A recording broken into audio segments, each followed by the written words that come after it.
High, আমার নাম Sumita. Welcome to my daily blog series. আর এটা হলো গিয়ে ছোট্ট রিক্যাপ আমার ডেইলি ব্লগ সিরিজের। তো আমার আজকের দিনটা খুবই ভালো কাটলো আর খুবই ভালো স্টার্ট করলাম। তো দিনটা স্টার্ট হয়েছে ঠাকুরঘরের নিদ্রা থেকে, মানে ঠাকুরের নিদ্রা ছুটানোর পরে। তারপরে আমি ঠাকুরকে একটু দেখলাম সকাল সকাল, ভালো লাগে দেখতে। ঘুম থেকে উঠেই ঠাকুরের দর্শন করতে খুবই ভালো লাগে। তারপরে যেহেতু আমার দিদি অফিসে যাবে, তো আমি মানে আমার সবাই আমরা ব্রেকফাস্ট করব। তো ব্রেকফাস্টে কী বানাবো বললাম, তো বললো যে ভাতই খেয়ে নেবো। তো আমি ভাতের সাথে কী খাবে, তো বললো গাছে পেঁপে আছে, পেঁপে দিয়ে কিছু বানাতে। তো আমি বললাম ঠিক আছে হবে, আমি পেঁপের ঝুল বানিয়ে দেবো সকাল সকাল পাতলা, তো খুবই ভালো হবে খেতে, আর মানে অসুবিধা করবে না। সকাল সকাল অত হেভি খাওয়াটাও ঠিক না। তো পেঁপে তো আছে গাছে, পারবে কে? তো দিদি বললো আমিই পেরে দেবো। তা আমিও খুব এক্সাইটেড, চলো চলো গিয়ে পেঁপে পারি, পেঁপে পারি। দেখো এইসব এক্সপিরিয়েন্স কিন্তু যে মানুষ সিটিতে থাকে বা যে মানুষ মানে একদম মানে কলকাতা দিল্লি এগুলোতে থাকে, এগুলো এক্সপিরিয়েন্স করতে পারে না। যেহেতু আমরা একদম হিলি এরিয়াতে, মানে আমার ঘর বাড়ি তো সব হিলি এরিয়াতে, হাফলং আর হারেঙ্গা যাও। তো আমার যেটাই লাগে টুকিটাকি যেটাই জিনিস, তেজপাতা, কারি পাত্তা, লেবু পাত্তা, লেবু, পেঁপে, পাইনাপেল, যেগুলো এই টুকিটাকি যেগুলো জিনিস ঘরে উঠানো যায় সব ঘরেই পাওয়া যায়। তারপরে আমি পেঁপের ঝোলটা বানিয়েছি। যদি কেউ রেসিপি লাগে তাহলে আমাকে কমেন্ট করবে কি পেঁপের ঝোলের রেসিপিটা কি হয় বা পেঁপের ঝোলটা খেতে কীভাবে হয়। এটা পেটের লিগা খুবই ভালো, আর মানে খুবই একটা পৌষ্টিক ব্রেকফাস্ট পেঁপের ঝোলটা, আর লাইট হয় পুরা, খুবই ভালো, সারাদিন ভালোই যায়।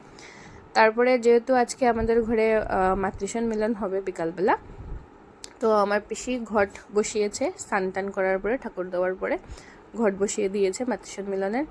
তারপরে আমি লাঞ্চ প্রিপেয়ার করলাম। তো আজকের লাঞ্চের মেনুতে ভেজ আইটেম ছিল লাগে সাজনা ড্রামস্টিক। তো ড্রামস্টিকটা আমার বানাতে ভালোই লাগে, খেতেও আমার খুবই ভালো লাগে, আমার পিসিরও এটা খেতে খুব ভালো লাগে।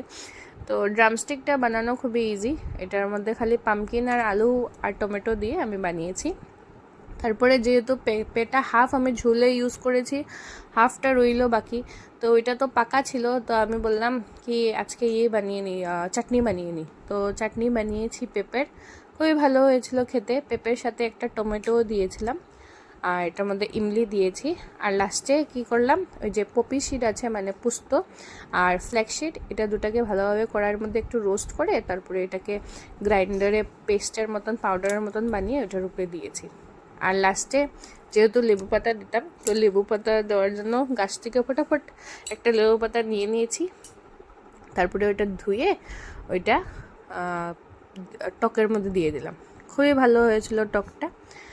তারপরে ভেজ আইটেম শেষ হওয়ার পরে নন ভেজ আইটেমের দিকে রওনা হলাম, চেঞ্জ করলাম সব কিছু। তারপরে কুচি কুচি পেঁয়াজ কেটে রসুন দিয়ে ভালোভাবে তেলের মধ্যে এটা দিয়ে দিয়েছি। কি বানাচ্ছি, খুবই ভালো একটা ডিশ বানাচ্ছে, এটা সবারই ফেভারেট, শীতলের ঝোল। তো শীতলের ঝোলটা সবার খেতেই ভালো লাগে, আর যেহেতু এটা লাইট, এটা খাওয়াও যায়, পেটেও কিছু প্রবলেম হয় না। শীতলের ঝোলটা মিষ্টি কুমড় দিয়ে বানাচ্ছি, মিষ্টি কুমড় আর আলু দিয়ে। ফার্স্টে তেল দিয়ে তেলটা গরম করে পেঁয়াজ আর রসুন ভালোভাবে ফ্রাই করে নিয়েছি। তারপরে ওটার মধ্যে মিষ্টি কুমড় আর আলু আর কাঁচামরিচ এটা দিয়ে দিলাম কড়াইয়ের মধ্যে, ভালোভাবে এটাকে ফ্রাই করে একদম লাল লাল লাল লাল ফ্রাই করে এটার মধ্যে মানে যেটা মশলা লাগে, মশলা আর কি খালি লাল মরিচের গুঁড়ো, হলদি আর লবণ এটা দিয়ে দিয়েছি। তো এটা দেওয়ার পরে এটাকে আরও ভালোভাবে ফ্রাই করলাম, পুরো লাল লাল করার অবধি ফ্রাই করলাম। তো এটা যত বেশি মানে মানে ভালোভাবে ফ্রাই করি অত বেশি ভালো টেস্ট হয় জিনিসটার। তারপরে মানে ম্যাক্সিমাম মানুষে কী করে, এটা শীতলটা ফার্স্টে দিয়ে দেয়, কিন্তু আমি শীতল ভালোভাবে সব কিছু ফ্রাই করার পরে দিই। ফ্রাই করার পরে শীতল দেওয়ার পরে আবার ফ্রাই করি, যতটা এটা গ্রিন গ্রিন দেখা যাচ্ছে এগুলো সব যত সময় লাল হয় না তত সময় আমি ফ্রাই করি। ফ্রাই করার পরে এটার মধ্যে ঝোল দিয়ে দিই। আপনারা মাখা মাখাও খেতে পারেন, মাখা মাখাও খেতে খুবই টেস্টি, কিন্তু আমাদের ঘরে সবাই ঝোল প্রিফার করে। তো আমি ভালোভাবে পুরো একদম বেশি করে ঝোল দিয়ে স্টিম লো করে ভালোভাবে এটা হতে দিয়েছি। তারপরে আমরা লাঞ্চ করলাম। লাঞ্চের পর আমাদের মাতৃষণ মিলন শুরু হয়ে গেছে। যেহেতু আমার পিসি সব কিছু লিড করে, তো পিসি স্টার্ট করলো আমাদের মাতৃ সম্মিলনটা, সবাই গান টান গেল, সবাই খুবই ভালো পারফর্ম করলো, খুবই সুন্দর হয়েছে গানের আর এই যে বাচ্চাটা ছিল খুব সুন্দর গান গেতে পারে, খুব সুন্দর গান গেয়েছে ওর মার সাথে।